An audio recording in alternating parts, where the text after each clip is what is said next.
This is the weekly sales meeting for July 9th, 2023. My name is Chris Fleming. You can reach me at chris@cdmediaconsulting.com or go to our website at cdmediaconsulting.com. Today's topic, you can charge a premium for original ideas. Products high in perceived value maintain their cost structure and profitability in both good times and bad. Meanwhile, commodities fluctuate with the market. Such is the nature of supply and demand pricing. Products with high perceived value, Rolex, Mercedes, Louis XIII, rarely have sales, if ever. They don't need to, as the prestige that comes with the item carries a weight unto itself, while the rest of the marketplace fights for the middle of the road. The high end remains strong and profitable, and the road is smooth as glass. It may not be as abundant as it was 5 years ago, but the road has fewer competitors on it also. The perceived nature of superiority helps those brands compete in good times and bad, but the price is never the concern. Those who are shopping in that arena can afford it. There is not going to be a debate over the clientele. This is something we have to decide. Are we going to be a product of value or a product of high value? If the answer is the latter, and it should be, we have to back that up by making our offerings uncommon. We have to create points of differentiation that will make us stand out from the crowded field. If we act like everyone else, we will get pushed into the middle of the road where nothing is unique. At that point, we are all the same, so we are all treated the same, as interchangeable parts of the same conversation. It will be almost impossible to break out of the middle of the pack when that happens. And if we don't find ways to differentiate ourselves, no one is going to create a path forward for us. Everything will be reduced to the lowest common denominator for those wishing to buy it. And unfortunately, in mine and most lines of work, that becomes the price of goods and services. Notice we did not discuss the price with Rolex, Mercedes, or Louis XIII. Your well-trained brain made that leap. You assigned value to it immediately and without hesitation. You made a value judgment about whether you were in that class of customer. If you decided you were, good for you. That took a split second. If you decided you wanted to be, you took a stroll down Fantasyland Lane. You imagined yourself in that class of consumer. If you decided you were not, that also took a split second. You chose to stay in your lane, which is also admirable. Those same conversations take place in the hearts and minds of our customers. They choose their lane. Those who believe they should have the best and are willing to declare themselves as part of that circle become the profile of the ideal customer. They recognize the quality of a product and offer and wouldn't settle for anything less. Those that perceive that status to be beyond their reach aspire to be in that position one day. They will stretch, scratch, and claw to get there. When given the opportunity to play with the big boys, they will do it to say they did. Those that never think about that position will glance at it and then never consider it a possibility. Any further conversation about that level would be wasted thought and breath. The status quo is fine with this group. And once people resign themselves to be average, no amount of words or roadmaps is going to change that internal programming. The same is true in the sales department. Our product is in one of the three buckets we discussed. We are a prestige product worth its full value, or we are a desired product to aspire to and still worth value, or we are a middle-of-the-road product where we resign ourselves to settle for it. On the top end, Group 1 and 2 know they are prestige products, and the pricing of these is a reflection of real premium value. On the bottom end, we are like everyone else, so everything is equal. It's a commodity. And in the commoditization game, the price is the only tool. In the prestige game, the value proposition is what holds the price. In the commodity game, the price can be challenged at every step. The winner is the one who negotiates the middle of the road down to the lowest number. Part of what we fight in this play of people is perception, and the perception of value is based on individual preferences, not any kind of fact or deliverable. In advertising sales, it is seen as gambling. It is not viewed as a science of communicating ways to solve consumer problems, and mass media advertising is seen as even more of a gamble. It is because of Philadelphia retailer John Wanamaker. He is long attributed with the phrase, "Half of my advertising is wasted. I just don't know which half." Because of that iconic phrase, there is an entire swath of the population that believes that there is waste in it. Because there is waste in it, it is overpriced, and it cannot possibly have value. Those that sell advertising buy into the same myth. They don't stand up for it. There's also a lack of understanding of what it does and what it can do. Add all of that together, and you have the makings of the tragedy of commoditization. When goods and services are perceived to have high value, they are often assigned a high price. The human brain assigns those values. It is automatic. As with the previous product examples, those are the ones we hold in high esteem. Everything else falling beneath the high brand stature can be negotiated. And when your product falls into the vat of commoditization, good luck trying to create value out of it. Prestige will allow you to dictate value. Commodities will have you negotiated into submission. Do it long enough this way, and you will start to believe that you hold no power of pricing in the sales process. The customer holds all the power.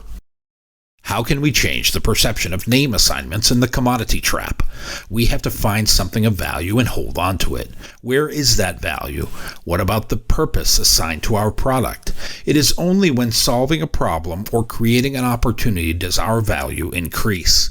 We will remain in the middle of the road until we change where the road is heading. When we map out a different path based on the opportunity provided or created.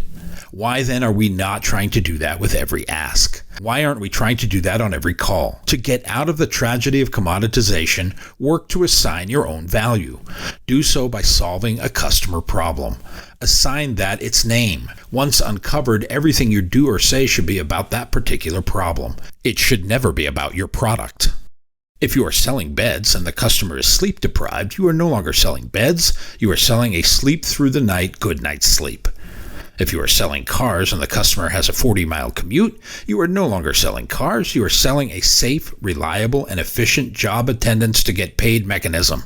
And if you are selling advertising, you are not selling commercials, but access to the wallets who are in need of whatever your prospect is selling to solve a customer problem.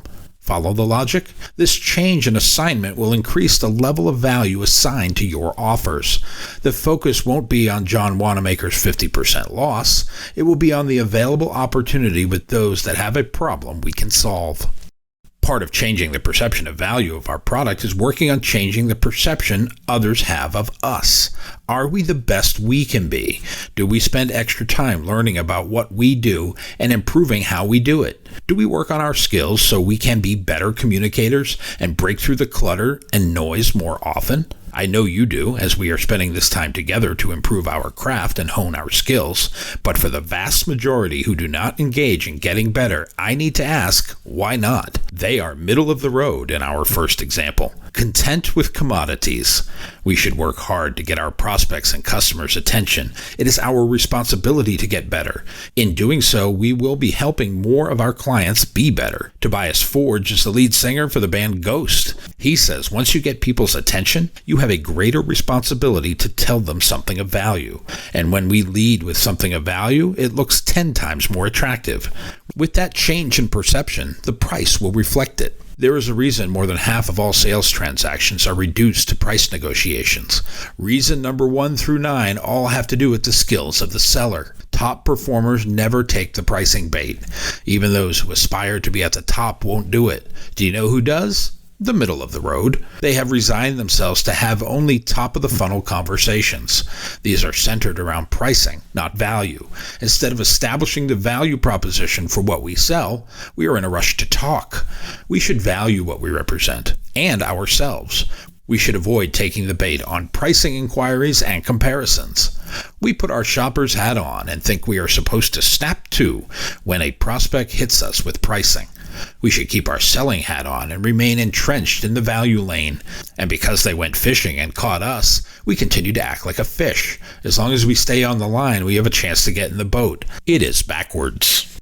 We have to remember the function of what we sell. First, we should be the ones doing the fishing. We should not take the customer's bait, but have our own well-thought-out bait plan to catch the customer. It should start with positioning. We should have a plan to solve a customer problem. The creation of opportunity gives us natural leverage in the conversation. We will go from being like everyone else to standing alone at the top of the product food chain. We will have an offer to solve a problem, create an opportunity, help the customer advance, and make them the big hero. What is the price of all that, after all?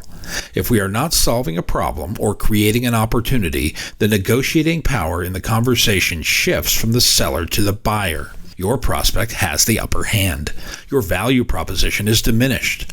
The converse is also true, as illustrated. Chris Voss is a former FBI hostage negotiator. He became a best-selling author and corporate negotiation trainer. Chris says the most dangerous negotiation is the one you don't know you're in. When we start out without the leverage of having something the customer wants, we have fallen into this trap. When we are perceived as a commodity, the negotiation has already begun. We are unaware it has started. The customer began without us and didn't even tell us the rules of the game. A price was assigned to our forehead, and we have no idea what it is. It is like playing a card game of Riverboat Showdown or whatever name you want to call it. Everyone has their card stuck to their forehead. You can't even see what it is for you, but the customer is hiding theirs. Mr. Voss also said about negotiation is often described as the art of letting the other side have your way. You have to give the other side a chance to put stuff on the table voluntarily. When you are on equal footing, or even when you are on the upside of the negotiation, this is much easier. Analyze the problem you solve. Make that your lead. Stay out of the pricing commodity trap. When you lead with original thoughts and ideas, these become the gold standard. These are the premium can't live without necessities the customer must have. When you lead with the price, you are like everyone else and will be treated like everyone else. When you want to run in your own lane, where the view is pristine, the price is secondary. Be bold and lead with ideas. Ideas sell. Ideas show vision. Ideas show you have a vested interest in seeing your customer succeed. You are not there to make the sale, but to make a customer for life. You want to be the trusted advisor, the partner. You want to get yourself a seat at the table for the strategy conversations.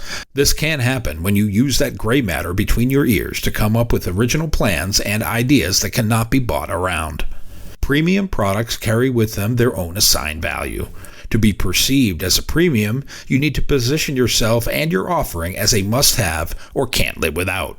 If you want to do this, put your thinking cap on and plan to have an original idea that only you have.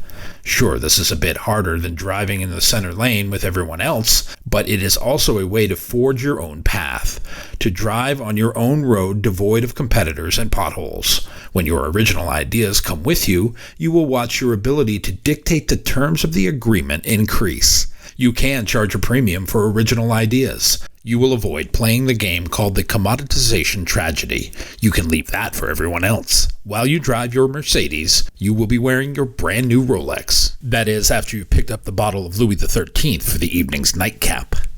My new book, 52 Weekly Sales Meetings, is now available from Amazon.com. If you like what you have heard here today, please consider ordering a copy or two. You can always send one to a friend. Go to cdmediaconsulting.com right now and follow the instructions to order.